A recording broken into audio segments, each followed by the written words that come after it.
যুবক সিদ্ধান্ত নিলেন, ছোট্ট একটি পাথরের টুকরা হাতে নিলেন।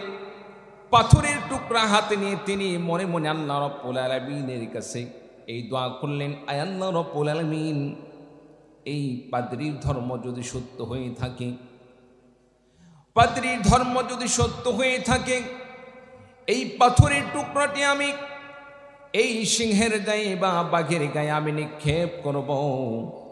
নিক্ষেপ করার সঙ্গে সঙ্গে যেন এই সাপ বা এই সিংহ, এই বাঘটি দুনিয়া থেকে বিদায় নিয়ে চলে যায়, এন্তেকাল হয়ে যায়।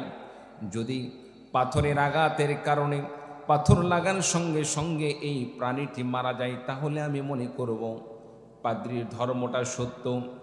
আর যদি এই পাথরের আঘাতে যদি এই প্রাণীটি মৃত্যুবরণ না করে, তাহলে মনে করে নিব ওই জাদুকরের ধর্ম সত্য।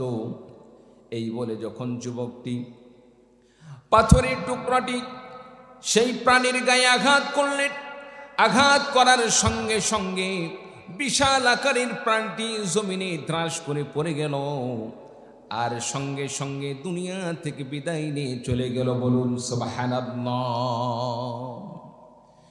যুবকের বিশ্বাস হলো পাদ্রীর ধর্মই হলো সত্য, পাদ্রীর ধর্ম সত্য। কারণ এই ছোট্ট পাথরের আঘাতের কারণে এত বড় একটি প্রাণী মারা যাওয়ার কথা নয়।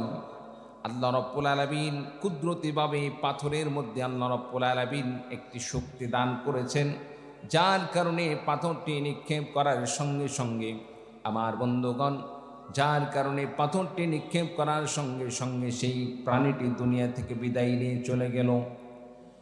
আশেপাশে যেই সমস্ত মানুষরা দাঁড়িয়েছিলেন, সমস্ত মানুষ এই অবস্থা দেখে, আশ্চর্যকর এই পরিবেশ দেখে সকলে যুবকের কাছে আসলো, আর যুবককে বলতে লাগলো, যুবক রে, তুমি সাধারণ কোনো মানুষ নয়, তুমি একজন অসাধারণ একজন মানুষ। অবশ্যই তোমার মধ্যে কোনো এমন কিছু অলৌকিক শক্তি রয়েছে যেটা অন্য কারোর মধ্যে নেই। যুবকের কাছে এক একজন এক এক দাবি নিয়ে আসলো।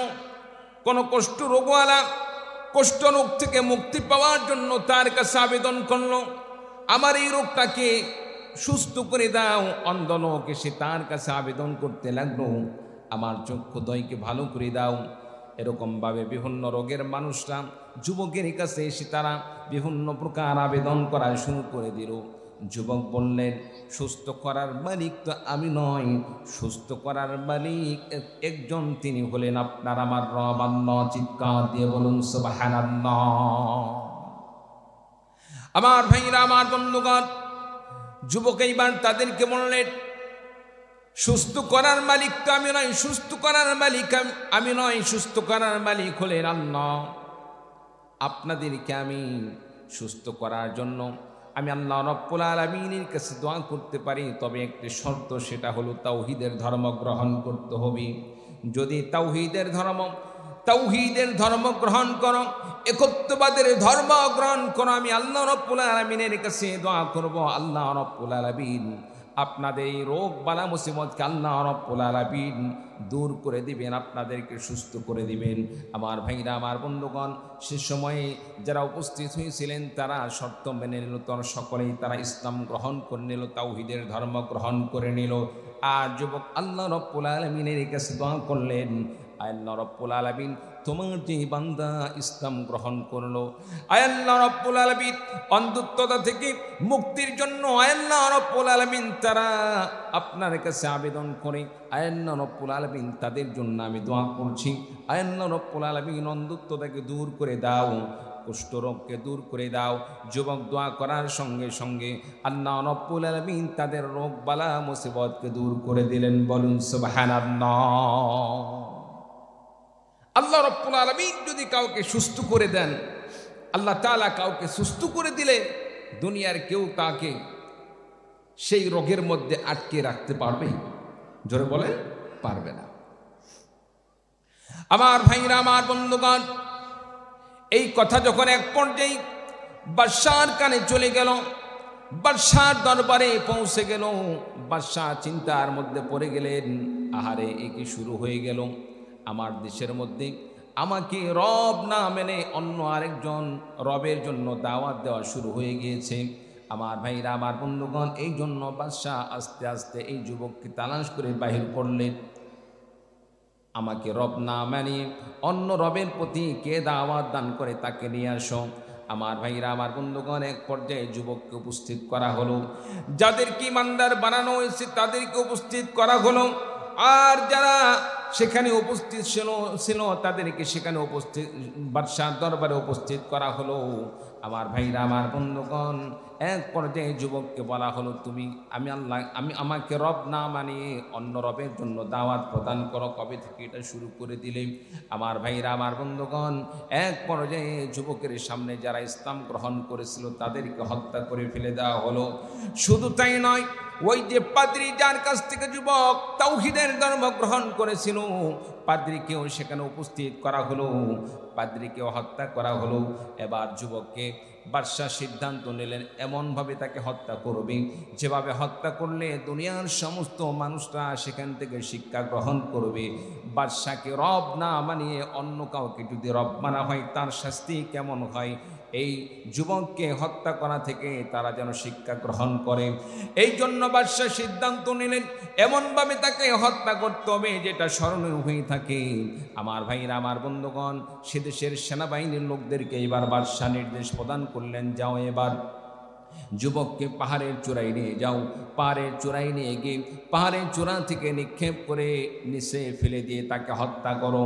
যুবককে পাহাড়ের চূড়ায় নিয়ে যাওয়া হলো। পাহাড়ের চূড়া থেকে নিক্ষেপ করে তাকে হত্যা করার জন্য পাহাড়ের উপর নিয়ে যাওয়া হলো।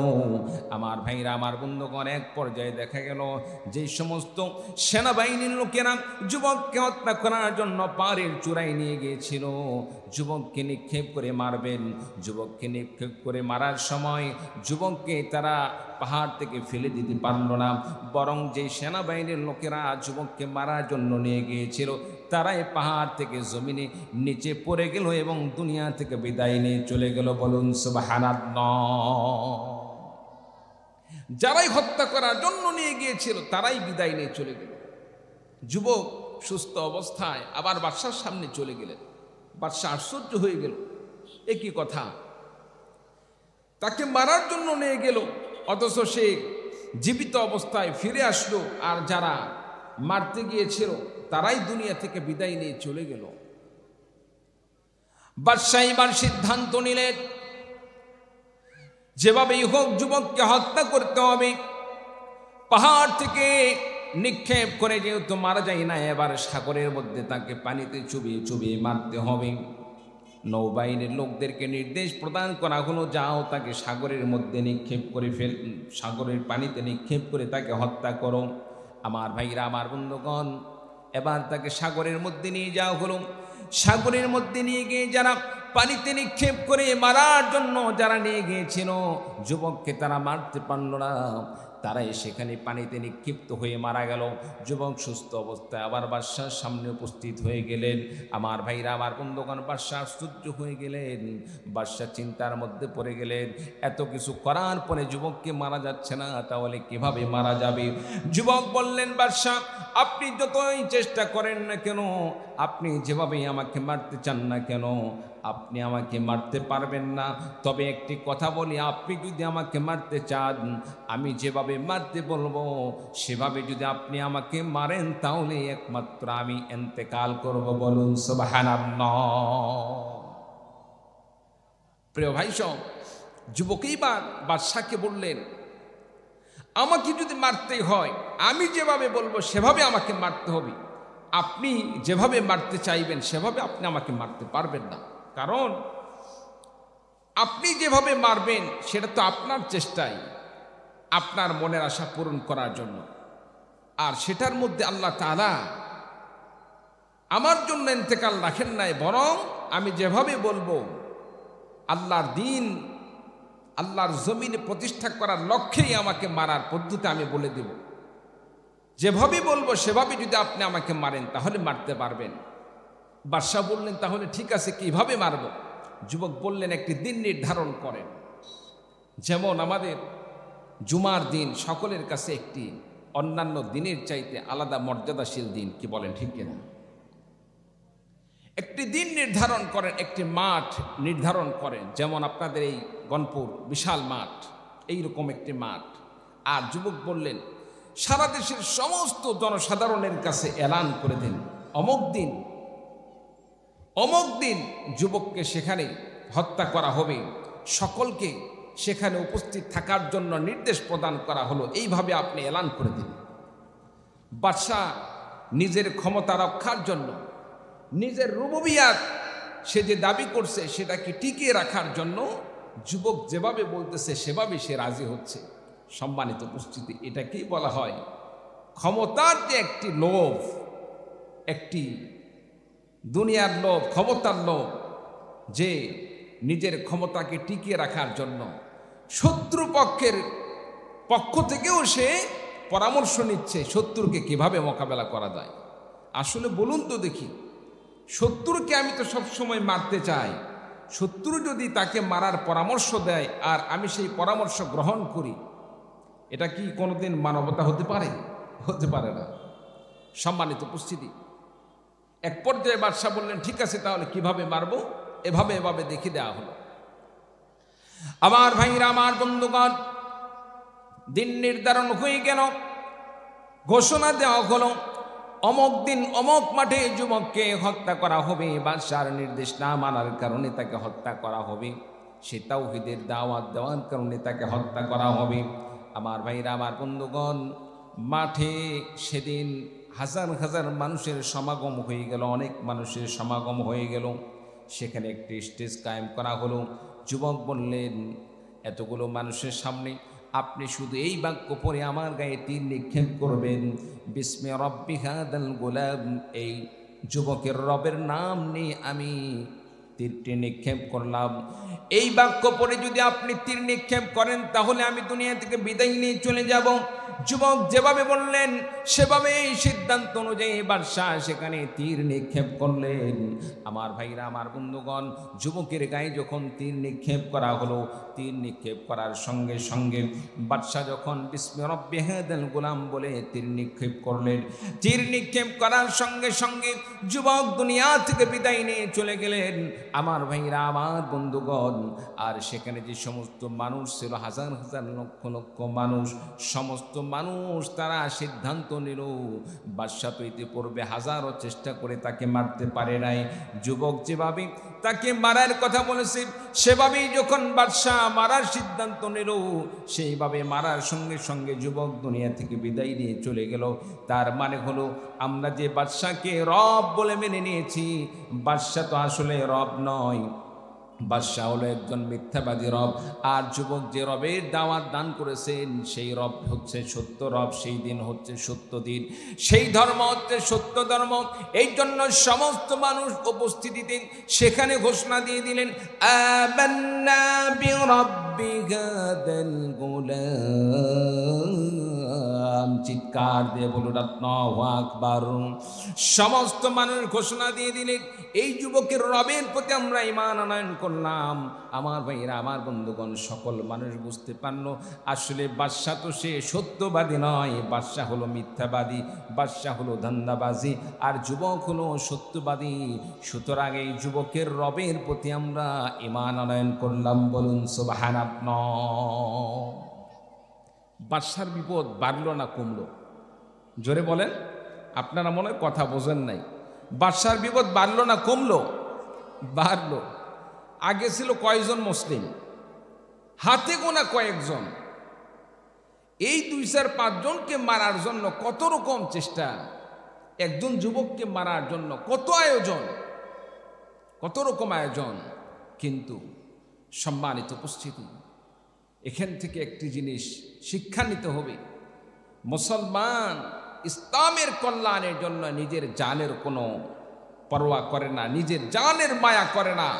নিজের জীবনের বিনিময়ে যদি ইসলামের কল্যাণ হয়, ইসলামের হেফাজত হয়, মুসলমান মুমিন বান্দা ইসলামের জন্য নিজের জীবনকে কুরবানি করে দিতে প্রস্তুত থাকে। চিৎকার দিয়ে বলুন ঠিক কিনা?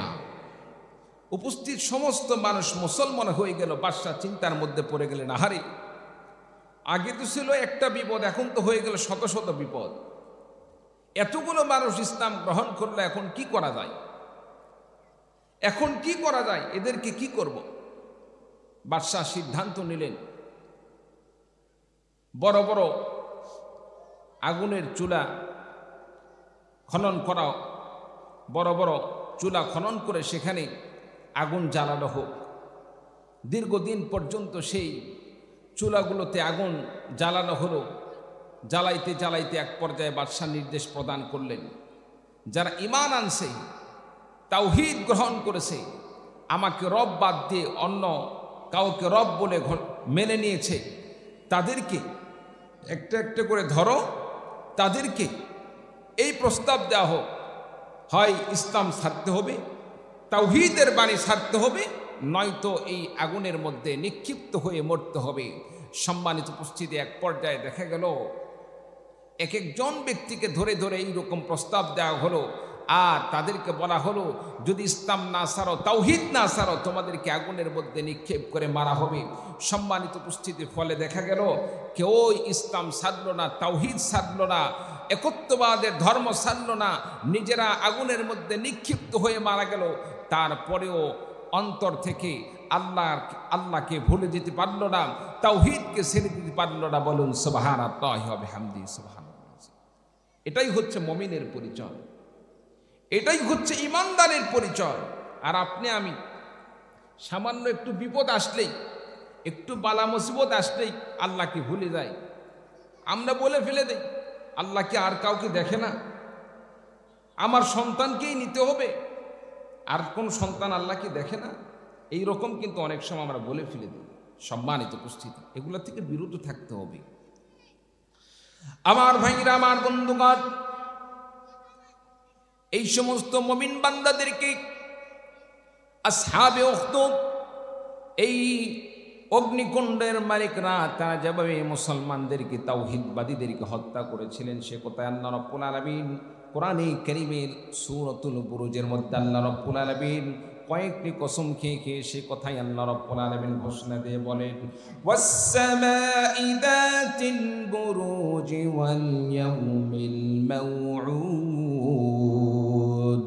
ওয়া শাহিদিন ওয়া মাশহুদ কুতিলা আসহাবুল উখদুদ।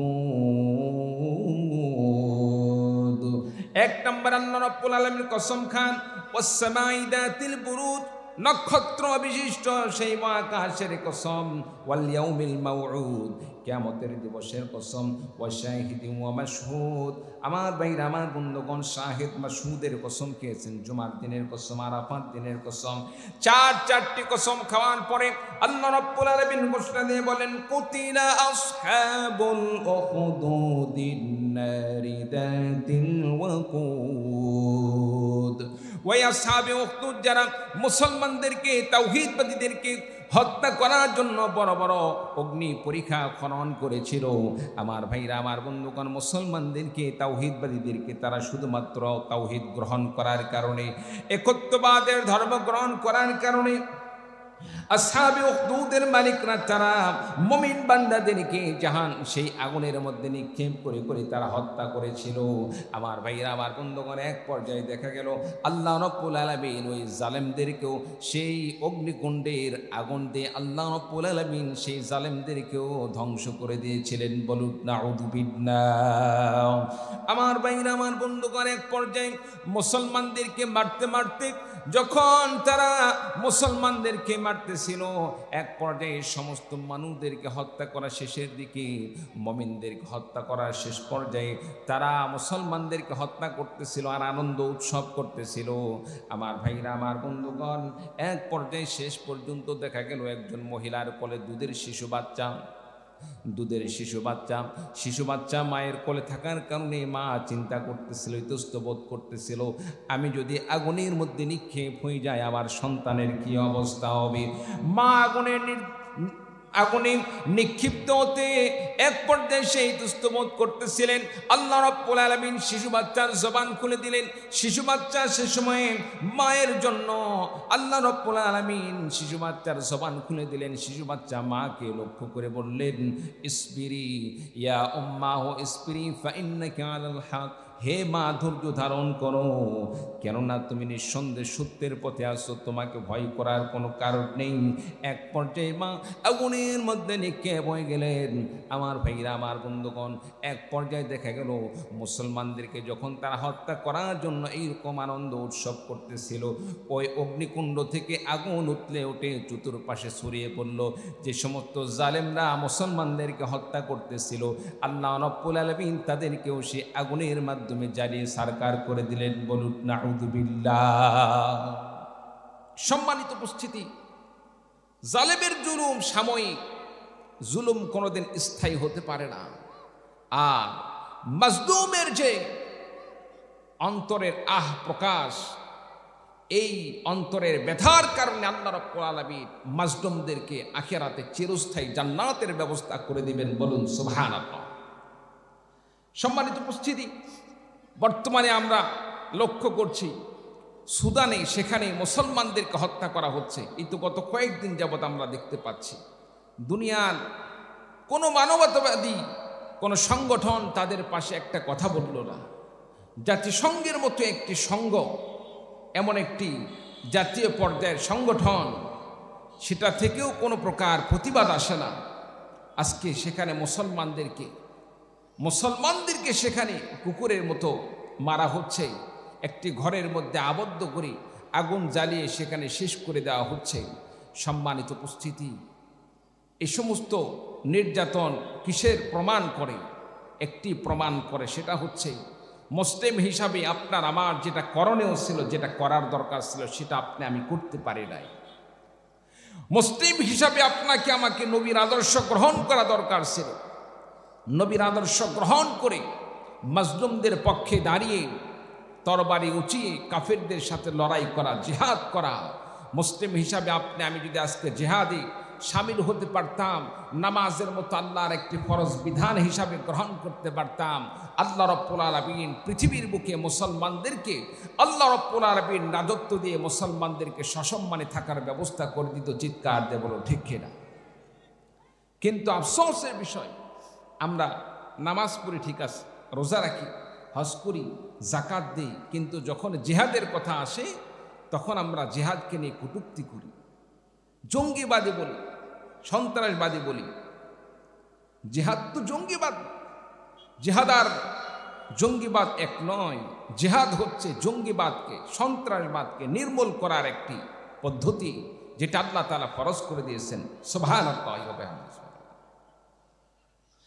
আমার ভাইরা, আমার বন্ধুগণ, সে কথা আল্লাহ রাব্বুল আলামিন কোরআনে কারীমের মধ্যে বলেন, কুতিলা আসহাবুল উখদুদিন নারি দাতিল ওয়াকুদ ইদহুম আলাইহা কুউদুন ওয়া হুম আলা মা ইয়াফআলুনা বিল মুমিনিনা শুহুদ। আল্লাহ রাব্বুল আলামিন বলেন, ওই সমস্ত মুসলমানদের সাথে, মুমিন বান্দাদের সাথে এই জালেমরা যা কিছু করছিল, মুমিন বান্দাদেরকে আগুনে নিক্ষেপ করে করে মারতেছিল, আল্লাহ রাব্বুল আলামিন সব কিছু দেখতেছিলেন। আল্লাহ পাকের কাছে সব কিছু স্পষ্ট। আমার ভাইরা, আমার বন্ধুগণ, এরপরে আল্লাহ রাব্বুল আলামিন ঘোষণা দিয়ে বলেন, ওয়া মা নাকামু মিনহুম ইল্লা আন ইউমিনু বিল্লাহিল আজিজিল হামিদ।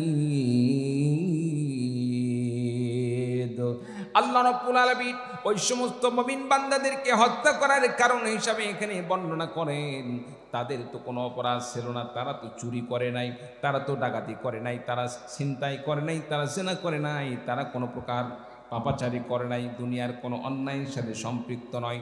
তাহলে তাদেরকে এই আসহাবে উখদুদ তারা কেন হত্যা করলো?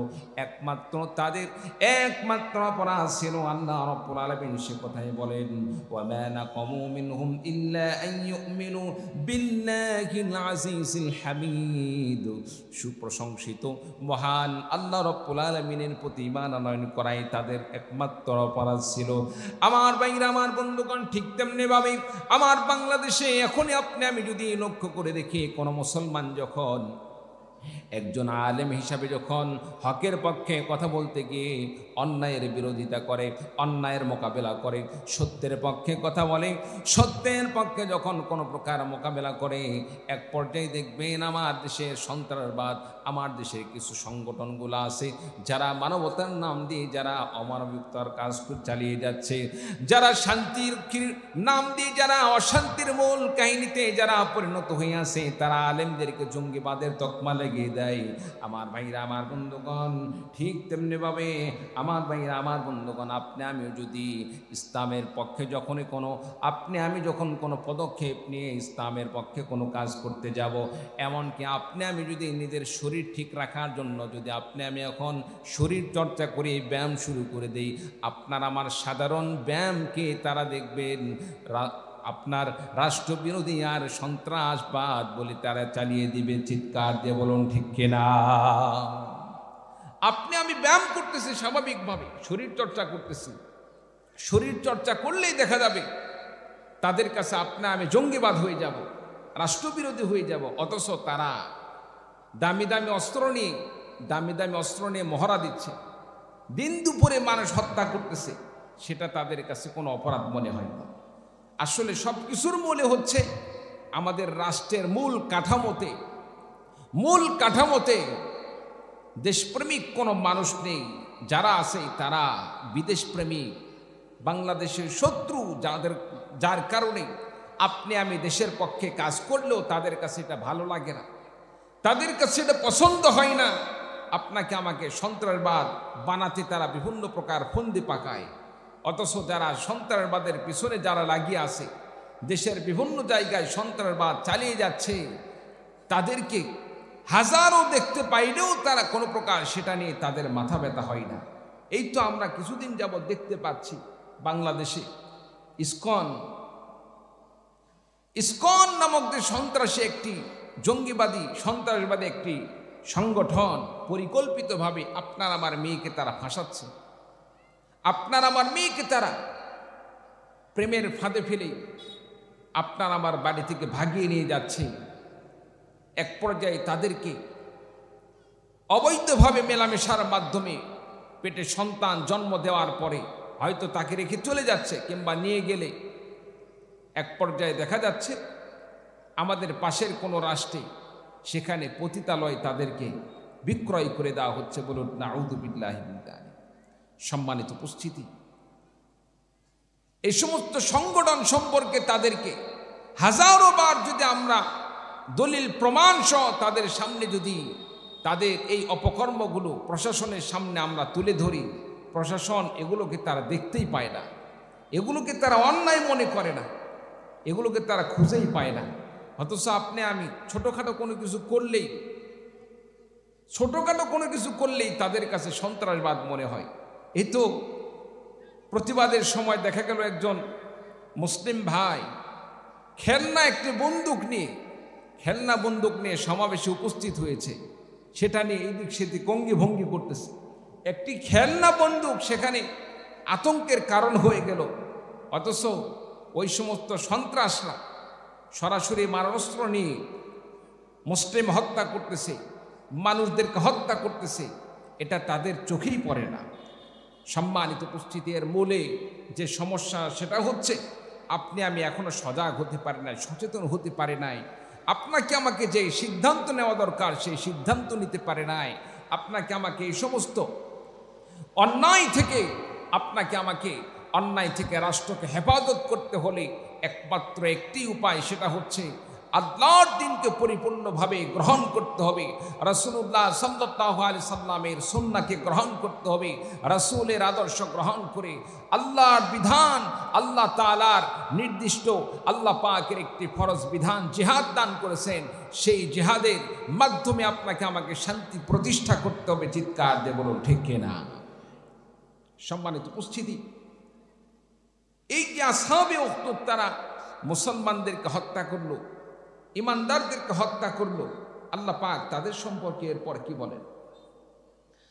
আমার ভাইরা, আমার বন্ধুগণ, কাফের মুশরিকরা যারা মুমিনদের প্রতি নির্যাতন করেছে, আল্লাযীনা ফাতানুল মুমিনিনা ওয়াল মুমিনাত, যারা মুমিনদের প্রতি নির্যাতন করেছে, অত্যাচার করেছে, জুলুম করেছে, নির্যাতন করেছে, এই জুলুম নির্যাতন করার পরেও যারা তওবা করল না, সুম্মা লাম ইয়াতুবু, যারা তওবা করল না, আল্লাহ রাব্বুল আলামিন তাদের সম্পর্কে বলেন ফালাহুম আযাবু জাহান্নাম ওয়া লাহুম আযাবুল হারিক। আল্লাহ রাব্বুল আলামিন বলেন তাদের জন্য জাহান্নামের আযাব রয়েছে, আযাবু জাহান্নাম ওয়া লাহুম আযাবুল হারিক, তাদের জন্য যন্ত্রণাদায়ক শাস্তির ব্যবস্থা রয়েছে।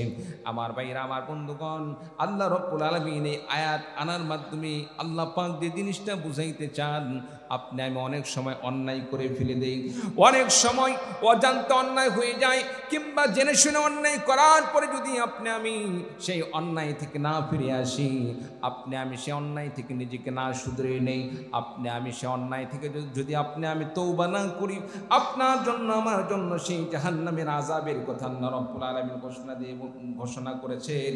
আপনার আমার ঠিকানা হয়ে যাবে জাহান্নাম।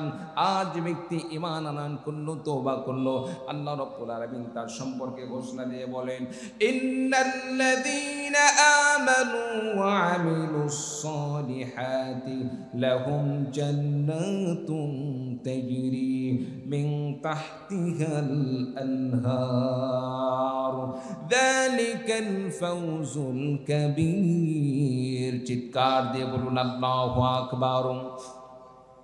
আল্লাহ রাব্বুল আলামিন বলেন ইন্নাল্লাযীনা আমানু ওয়া আমিলুস সালিহাত, আর যে সমস্ত মুমিন বান্দারা, ইন্নাল্লাযীনা আমানু, যারা ঈমান আনয়ন করলো, ওয়া আমিলুস সালিহাত, শুধু ঈমান আনলো এতটুকুই নয়, সাথে সাথে ওয়া আমিলুস সালিহাত, সৎ আমল করলো। আমার ভাইরা, আমার বন্ধুগণ, আল্লাহ রাব্বুল আলামিন তাদের সম্পর্কে ঘোষণা দিয়ে বলেন লাহুম জান্নাতুন তাজরি মিন তাহতিহাল আনহার, যারা ঈমান আনয়ন করলো, নেক আমল করলো, তাদের জন্য আল্লাহ রাব্বুল আলামিন জান্নাতের ব্যবস্থা করে রেখেছেন। এমন জান্নাত, যে জান্নাতের তলদেশ দিয়ে আল্লাহ রাব্বুল আলামিন নহর প্রবাহিত করে রেখেছেন। চিৎকার দিয়ে বলুন সুবহানাল্লাহ। আমার ভাইরা, আমার বন্ধুগণ, আল্লাহ রাব্বুল আলামিন জান্নাত নির্মাণ করেছেন, জান্নাত বানিয়েছেন বান্দাকে জান্নাত দেওয়ার জন্য। যে সমস্ত বান্দারা নেক কাজ করবে, আল্লাহর বিধান মেনে চলবে, রাসূলের আদর্শ মেনে চলবে, যারা আল্লাহর বিধান অনুযায়ী নিজের জীবন পরিচালনা করবে, নিজের সমাজ পরিচালনা করবে, নিজের রাষ্ট্র পরিচালনা করবে, আল্লাহ রাব্বুল আলামিন তাদেরকে জান্নাত দান করবেন। আমার ভাইরা, আমার বন্ধুগণ, আল্লাহ তাআলা মুমিনদেরকে জান্নাত দেওয়ার জন্য জান্নাত বানিয়েছেন। জানতে চাই আল্লাহ তাআলা যে জান্নাত বানিয়েছেন, সেই জান্নাতে যাওয়ার জন্য কোন কোন ভাই রাজি আছেন? তো হাত তুলে আল্লাহ তাআলাকে দেখিয়ে দিন। লিল্লাহি তাকবীর, লিল্লাহি তাকবীর। বাস আপনামান। সম্মানিত উপস্থিতি, জান্নাত আল্লাহ পাক বানিয়েছেন কার জন্য? মুমিন না কাফেরের জন্য? জোরে বলেন। মুমিনদের জন্য জান্নাত, মুমিনদের জন্য আল্লাহ তাআলা শুধু মুমিনদের জন্যই জান্নাত নির্মাণ করেছেন, আর কাফেরদের জন্য ঠিকানা হবে জাহান্নাম।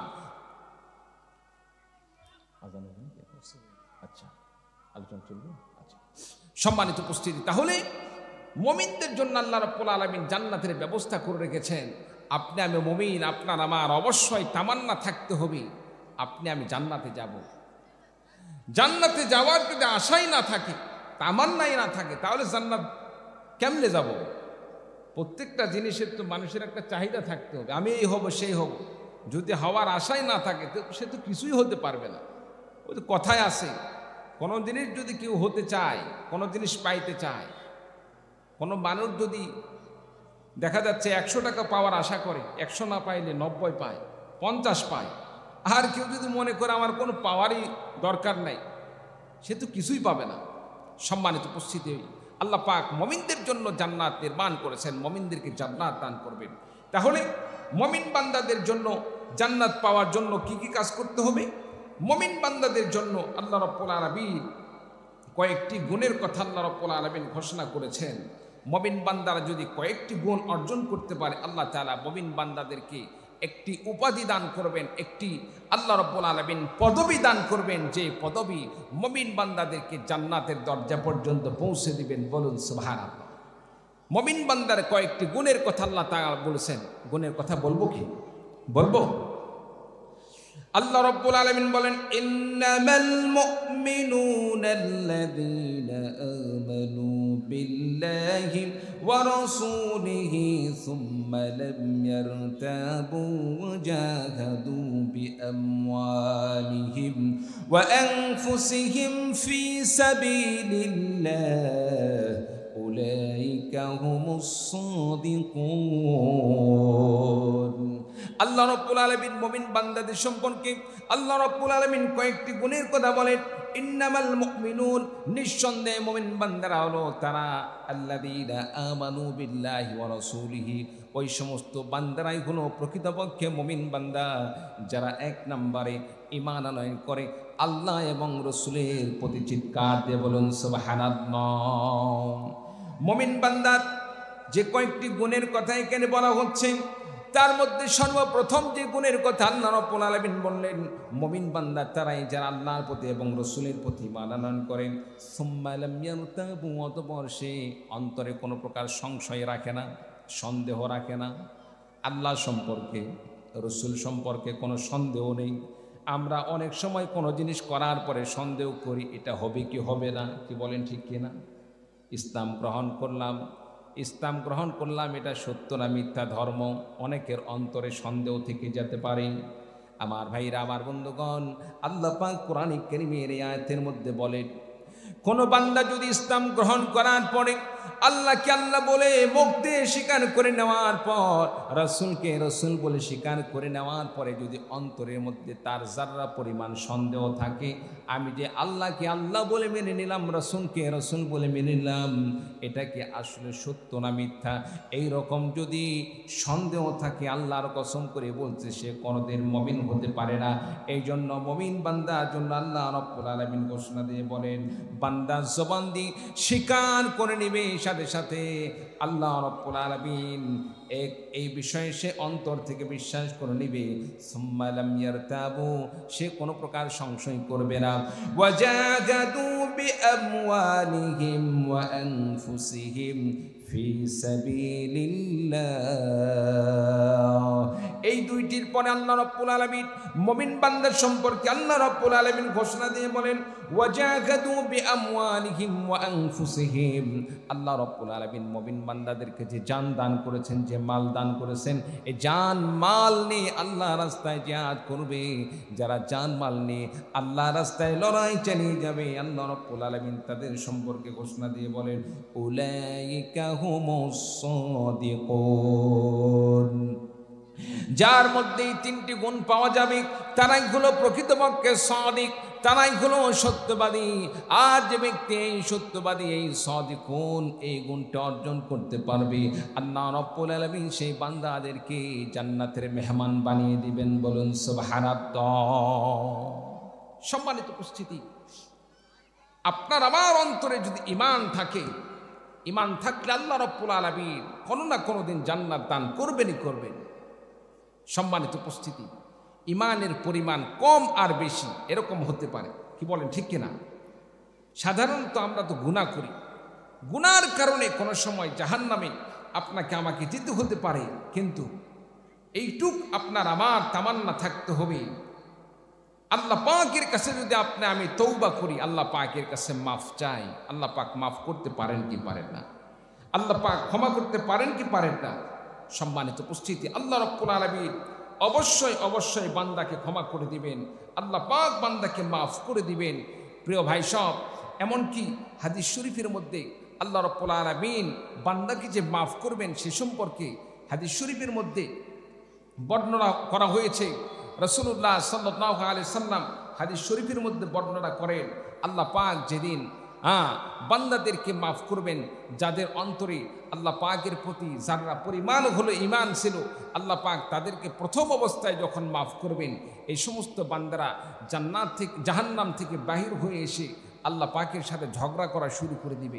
আয় আল্লাহ রাব্বুল আলামিন, আমার মতোই মানুষ তো আরও দেখলাম জাহান্নামের মধ্যে জ্বলতেছে, তারাও তো আমাদের মতো নামাজ পড়ত, তারাও তো আমাদের মতো রোজা রাখত, তারাও তো আমার মতো নেক কাজ করত, তারা জাহান্নামে জ্বলতেছে, আপনি তাদেরকে জাহান্নাম দান করেছেন, তাড়াতাড়ি তাদেরকে বাহির করার ব্যবস্থা করেন। হাদিস শরীফের মধ্যে বর্ণনা করা হয়, তারা এমনভাবে ঝগড়া করা শুরু করে দিবে, দুনিয়াতে এমনকি আমরা জায়গা জমিনে যে ঝগড়া করি এইরকম ঝগড়া দুনিয়াতেও আমাদের কোনোদিন হয় নাই। সম্মানিত উপস্থিতি, তাহলে সেদিন একজন মোমেন ভাই আরেকজন মোমেন ভাইয়ের উপর তার মনের টান কেমন হবে চিন্তা করা যায়? আল্লাহ তাআলার সাথে তারা এরকমভাবে ঝগড়া করতে থাকবে। আয় আল্লাহ, আমাদের মতোই তো বান্দা জাহান্নামে আছে, আপনি তাকে মুক্ত করে দেন। আল্লাহ রাব্বুল আলামিন বলবেন, যাও তাদেরকে মুক্ত করে নিয়ে আসো। এবার সেই বান্দারা জাহান্নামে যাবেন, যাওয়ার পরে তাদেরকে তাদের চেহারা দেখে দেখে জাহান্নাম থেকে মুক্ত করে নিয়ে আসবেন।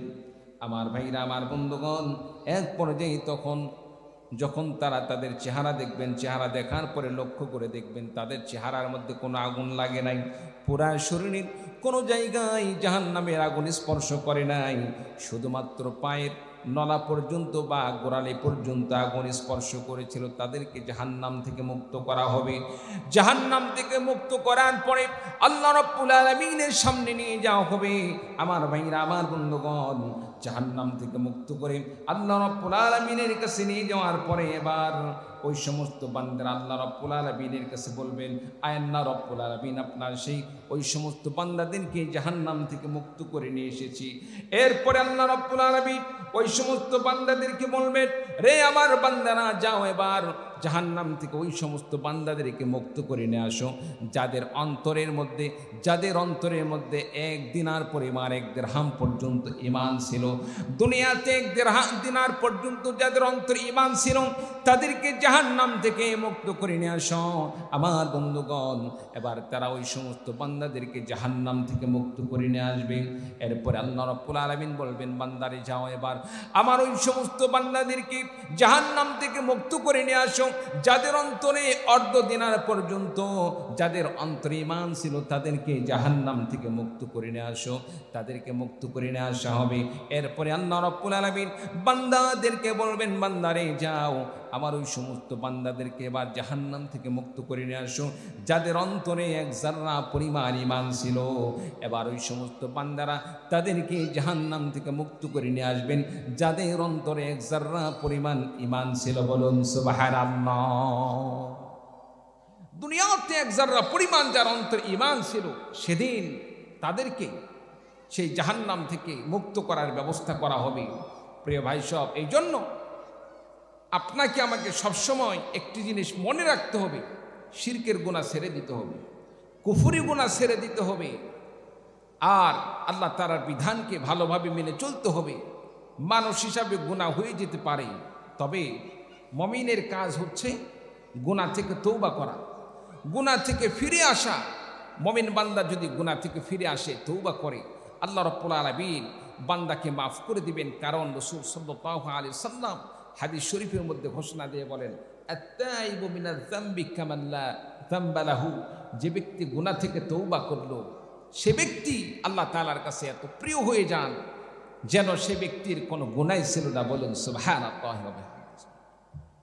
সম্মানিত উপস্থিতি, এতগুলো মানুষকে বাহির করার পরে এবার হাদিস বর্ণনাকারী তিনি বলেন যে সমস্ত বান্দারা, এই আল্লাহ তাআলা যে বান্দাদেরকে এভাবে মুক্ত করবেন, জাহান্নাম থেকে মুক্ত করবেন, এটা যারা বিশ্বাস করে না, আল্লাহ তাআলা কোরআনে কারীমের মধ্যে যে একটি আয়াত আল্লাহ তাআলা নাজিল করেছেন, সেই আয়াতকে যেন তারা তেলাওয়াত করে, সেই আয়াতকে যেন গবেষণা করে। বর্ণনাকারী সে আয়াত বর্ণনা করতে গিয়ে বলেন, ইন্নাল্লাহা লা ইয়াযলিমু মিসকালা যাররাতিন ওয়া ইন তাকু হাসানাতান ইউদাইফুহা ওয়া ইউতি মিন লাদুনহু আজরান আযীমা। আল্লাহ রাব্বুল আলামিন কোরআনে কারীমের মধ্যে আল্লাহ রাব্বুল আলামিন সুস্পষ্ট ভাষায় ঘোষণা দিয়ে বলেছেন, ইন্নাল্লাহা লা ইয়াযলিমু মিসকালা যাররাতিন, আল্লাহ রাব্বুল আলামিন কোনো মানুষের প্রতি এক যাররা পরিমাণ, এক বিন্দু পরিমাণও কোনো প্রকার জুলুম করেন না। ওয়া ইন তাকু হাসানাতান, বান্দার যদি এক যাররা পরিমাণ কল্যাণ থাকে, ওয়া ইন তাকু হাসানাতান, কোন বান্দার যদি একটি নেকি থাকে আল্লাহ রাব্বুল আলামিন সেই নেকিকে ইউদাইফুহা, আল্লাহ রাব্বুল আলামিন তার জন্য সেই নেকিকে কয়েক গুণে বৃদ্ধি করে দেন। ওয়া ইউতি মিন লাদুনহু আজরুন আযীমা, আর আল্লাহ রাব্বুল আলামিন বান্দার জন্য আল্লাহ রাব্বুল আলামিন উত্তম প্রতিদানের ব্যবস্থা করে দেন। আমার ভাইরা, আমার বন্ধুগণ, এই জন্য আল্লাহ রাব্বুল আলামিনের কাছে আপনাকে আমাকে বেশি বেশি তওবা করতে হবে, গুনাহ থেকে মুক্তি চাইতে হবে। আপনি আমি যদি গুনাহ থেকে তওবা করি, আল্লাহ রাব্বুল আলামিন মাফ করে দিয়ে একটা দিন আল্লাহ পাক আপনাকে আমাকে আল্লাহ রাব্বুল আলামিন জাহান্নাম থেকে মুক্ত করে জান্নাতের মেহমান বানিয়ে দিবেন। বলুন সুবহানাল্লাহ। সম্মানিত উপস্থিতি, তাহলে আজকের আলোচনা থেকে আমরা কি বুঝতে পারলাম? সূরাতুল বুরুজের মধ্যে যে আলোচনাটা আমি করলাম, সেখানে আসহাবে উখদুদ তারা অসংখ্য মুমিনদেরকে আগুনে পুড়িয়ে মেরেছে, হত্যা করেছে, জুলুম করেছে, নির্যাতন করেছে। শত শত মুমিনদেরকে তারা আগুনে নিক্ষেপ করে মেরেছে। একটা মুমিন বান্দাও ঈমান ছাড়ে নাই। তাহলে ঈমান আনলে কাদের মতো ঈমান আনতে হবে? আসহাবে উখদুদ তারা যেভাবে পাক্কা ঈমানদার ছিল তাদের মতো ঈমান আনতে হবে। কি বলেন, ঠিক কিনা? নাকি দুইটা বাড়ি পড়লেই আল্লাহকে বাদ দিয়ে রাম রাম শুরু করে দেবে, এরকম নাকি? সম্মানিত উপস্থিতি, আমাদের তো ঈমান তো এরকমই বর্তমানে।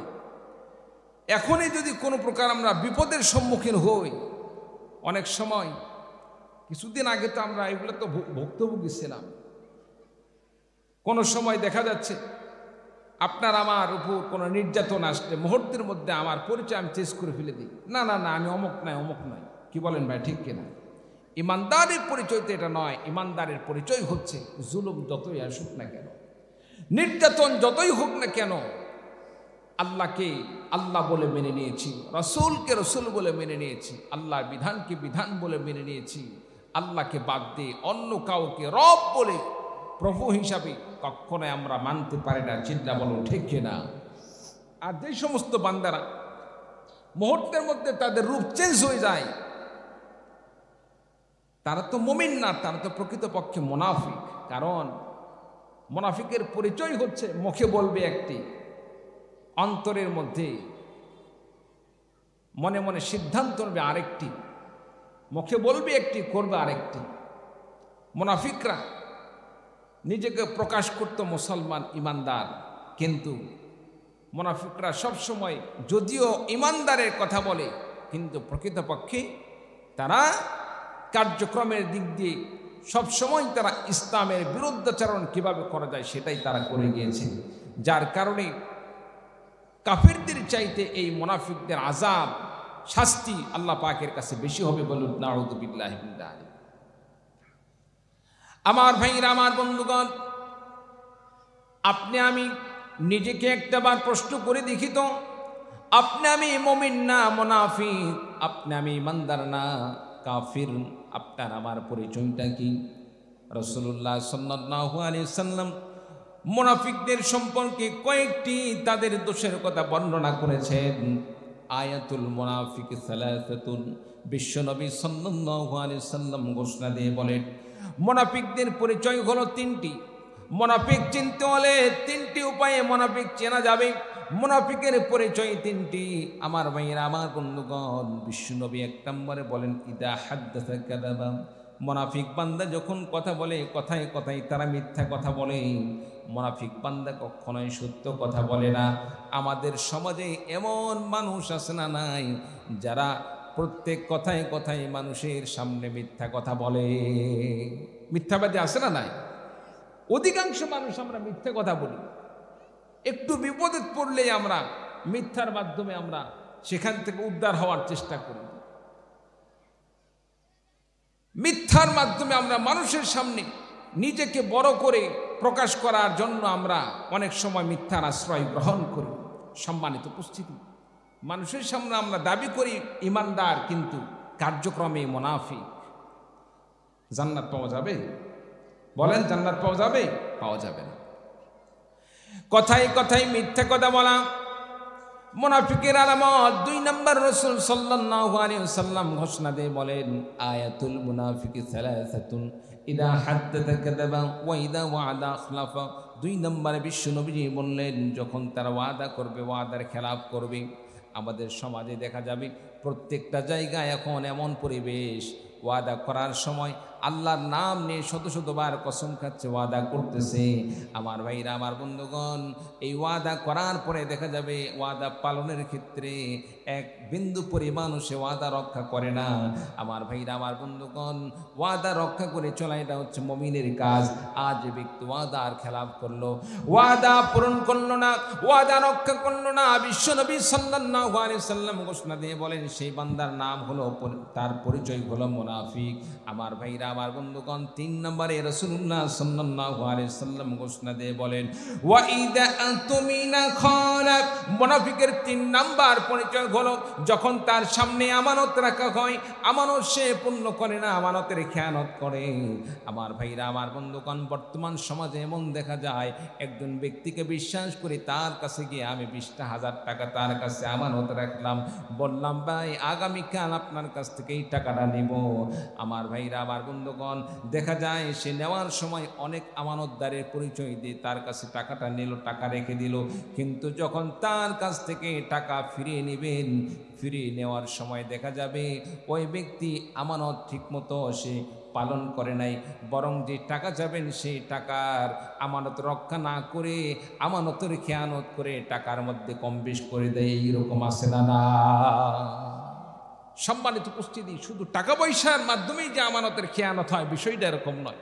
আমরা তো অনেক সময় বন্ধু বান্ধবের কাছে অনেক কথার আমানত রাখি। অনেক সময় আমরা বলি, বন্ধু এই কথা অন্য কাউকে যেন বলো না। কি বলেন, এরকম হয় কি হয় না? আমি তাকে বললাম এই কথা কাউকে বলো না, এই কথা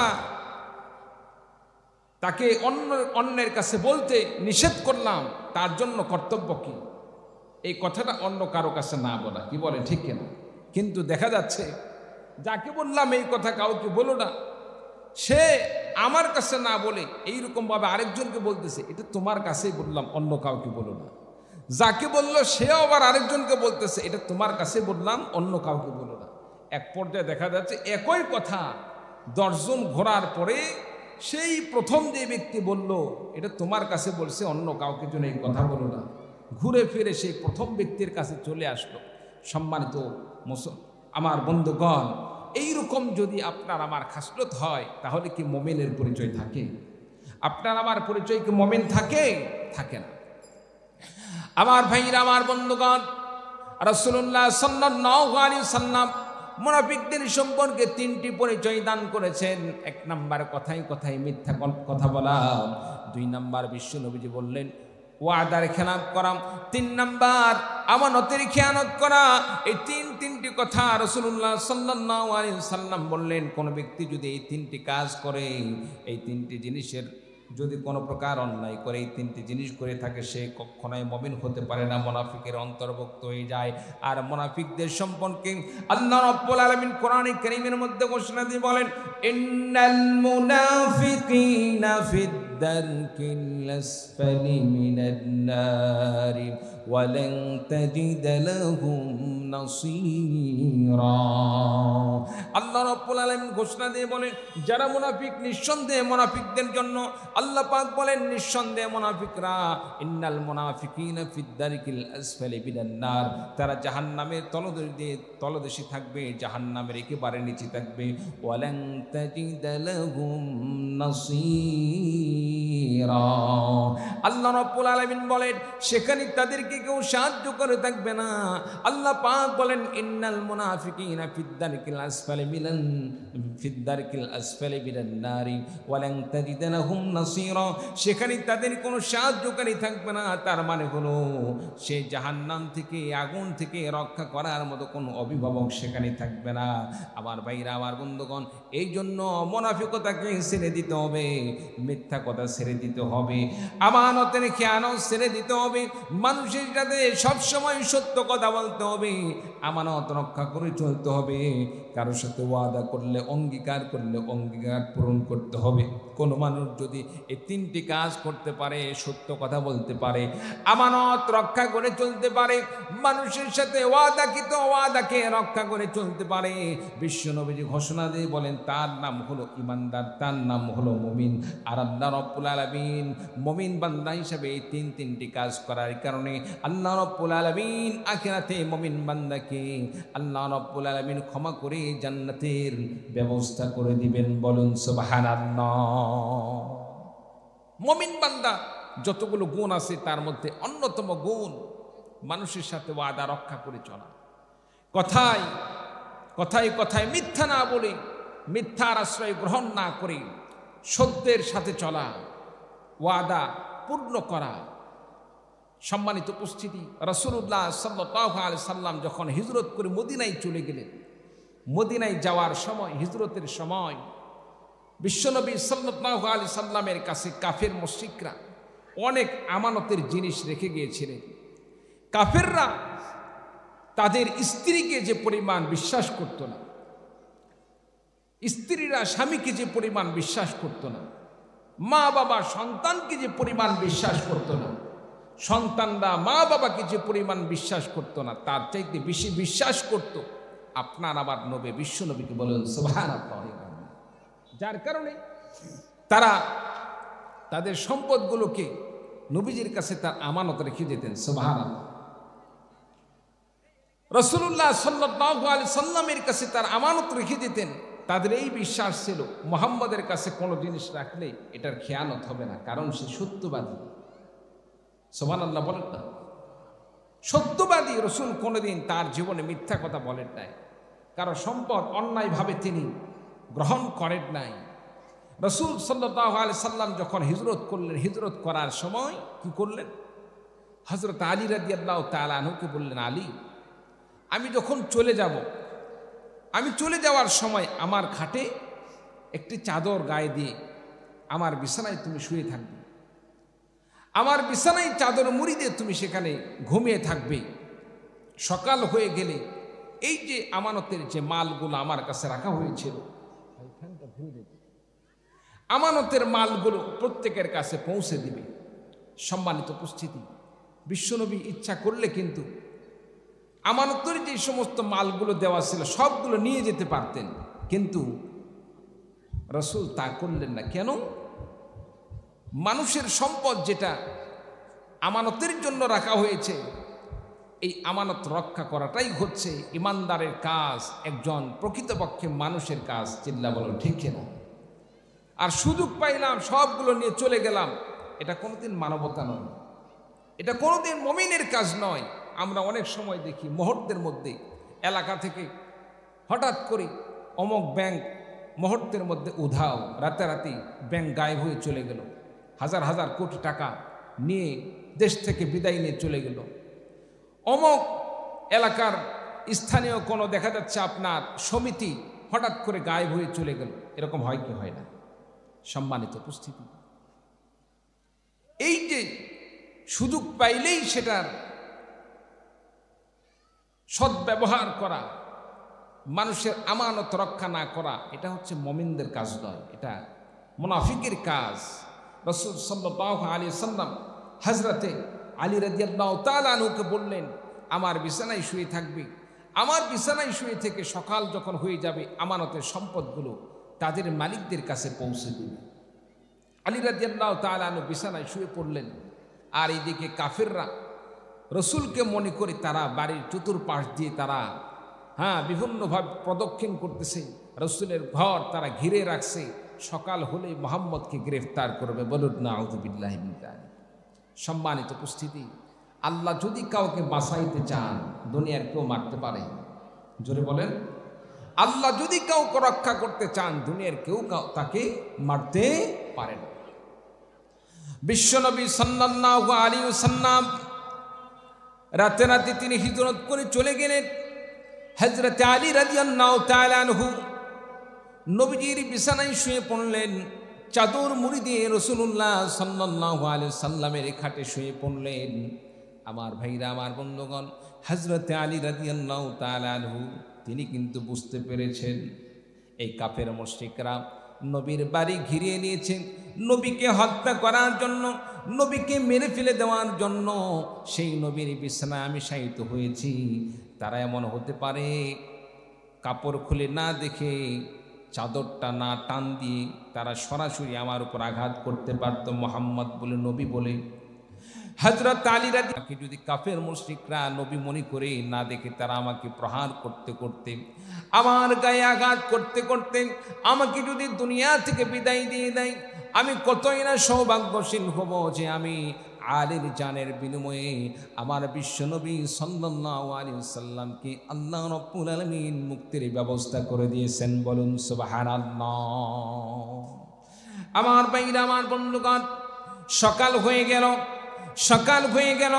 হযরত আলী রাদিয়াল্লাহু তাআলা আনহু বিছানায় চাদর মুড়ি দিয়ে ঘুমাচ্ছেন। কাফের মুশরিকের দল ঘরের দরজা খুললেন। দরজা খোলার পরে লক্ষ্য করে দেখলেন যে জায়গায় বিশ্বনবী শায়িত থাকার কথা, চাদরটি টান দিয়ে দেখলেন নবী আর সেই জায়গায় নাই। নবীর জায়গায় হযরত আলী রাদিয়াল্লাহু তাআলা আনহু সেখানে শায়িত অবস্থায় আছেন, ঘুমন্ত অবস্থায় আছেন। বলুন সুবহানাল্লাহ। রাসূল সাল্লাল্লাহু আলাইহি সাল্লাম শুধুমাত্র আমানত রক্ষা করার জন্য, আমানতের যেন খিয়ানত না হয়, আমানত রক্ষা করার উদ্দেশ্যেই রাসূল সাল্লাল্লাহু আলাইহি সাল্লাম এমন রিস্ক গ্রহণ করেছেন। এমন একটি ভয়ানক অবস্থায়, যে সময় মানুষের জীবন নিয়ে খেলার বিষয়, মুহূর্তের মধ্যে আঘাত করে শেষ করে দিতে পারে। রাসূল সাল্লাল্লাহু আলাইহি সাল্লাম এমন সময় আলী রাদিয়াল্লাহু তাআলা আনহুকে রেখে গেলেন। কেন? সাথে নিয়ে যেতে পারতেন।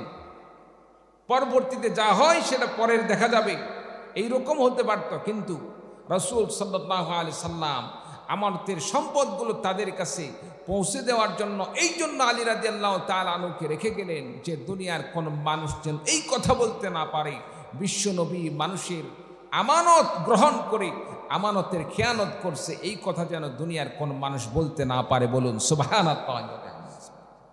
সম্মানিত উপস্থিতি, তাহলে আপনার আমার কাজ কি? আমানত খেয়ানত করা যাবে না, আমানত রক্ষা করে চলতে হবে। ইমানদারের মূল কাজ তিনটি। এক নাম্বার, এখানে মুনাফিকদের যে কয়টি কথা বলা হয়েছে তার বিপরীত করা। মুনাফিকের পরিচয় তিনটি। ইদা ওয়াদা আখলাফা। এক নাম্বার, ইদা হাদ্দাথা কাযাবা, যখন সে কথা বলে কথায় কথায় মিথ্যা কথা বলে। মিথ্যা কথা বললে হয় মুনাফিক, আর কথায় কথায় যদি সত্য বলে সে ব্যক্তি হয়ে যায় মুমিন, ইমানদার। বলুন সুবহানাল্লাহি ওয়া বিহামদিহি। রাসূল সাল্লাল্লাহু আলাইহি সাল্লাম বলেন, আস-সিদকু ইউনজি ওয়াল কিযবু ইহলিক। সত্য মানুষকে নাজাত দান করে আর মিথ্যা মানুষকে ধ্বংস করে দেয়। সুতরাং আমরা সত্যের পক্ষে না মিথ্যার পক্ষে? জোরে বলেন, সত্যের পক্ষে না মিথ্যার পক্ষে? সত্যের পক্ষে থাকতে হবে। সত্য বলতে গিয়ে যদি জীবন চলে যায়, সত্যের পক্ষে থাকতে গিয়ে যদি দুনিয়ার সব কিছু হাতছাড়া হয়ে যায়, তারপরেও সত্যের পক্ষে থাকতে হবে। কারণ এই সত্যই একদিন আপনাকে আমাকে নাজাত দান করবে, আল্লাহ তাআলার জান্নাতের মেহমান বানিয়ে দিবেন। বলুন সুবহানাল্লাহি ওয়া বিহামদিহি। আমার ভাইরা, আমার বন্ধুগণ, এজন্য মুমিন হিসাবে আপনাকে আমাকে রাসূলুল্লাহ সাল্লাল্লাহু আলাইহি সাল্লামের আদর্শ গ্রহণ করে চলতে হবে, নবীজির আদর্শ গ্রহণ করে চলতে হবে, আল্লাহর বিধান মেনে চলতে হবে। আল্লাহ রাব্বুল আলামিন যেমন নামাজ দান করেছেন, নামাজ পড়তে হবে। রোজা দান করেছেন, রোজা রাখতে হবে। হজ দান করেছেন, হজ ফরজ হলে হজ করতে হবে। যাকাত ফরজ করে দিয়েছেন, যাকাত ফরজ হলে যাকাত আদায় করতে হবে। আমার বন্ধুগণ, ঠিক তেমনি ভাবে বিভিন্ন সময় ইসলাম বিপদের সম্মুখীন হতে পারে। ইসলামকে নিয়ে বিভিন্ন প্রকার ষড়যন্ত্র হতে পারে, চক্রান্ত হতে পারে। আমার বন্ধুগণ, ইসলামকে নিয়ে কোনো প্রকার চক্রান্ত হলে, ষড়যন্ত্র হলে, ইসলামকে ষড়যন্ত্র মুক্ত করতে গিয়ে, ইসলামকে হেফাজত করতে গিয়ে আপনাকে আমাকে আল্লাহর দেওয়া জান দিয়ে, আল্লাহর দেওয়া মাল দিয়ে আল্লাহ রাস্তায় ঝাঁপিয়ে পড়ে নিজের জীবনকে আল্লাহ রাস্তায় কুরবানি করে দিতে হবে। আল্লাহ রাস্তায় যদি নিজের জীবনকে কুরবানি করে দিতে পারে, আল্লাহ রাব্বুল আলামিন আপনাকে আমাকে মুমিন হিসাবে আল্লাহ পাক জান্নাতের মেহমান হিসাবে কবুল করে নেবেন। বলুন সুবহানাল্লাহ। ইসলামের জন্য যদি রক্ত দিতে হয়, জীবন দিতে হয়, নিজের জীবন কুরবানি করতে হয়, রাজি আছেন তো ইনশাআল্লাহ? রাজি আছেন তো ইনশাআল্লাহ? আল্লাহ পাক আমাদের সকলকে কবুল করুন। সকলে বলে আল্লাহুম্মা আমিন। সম্মানিত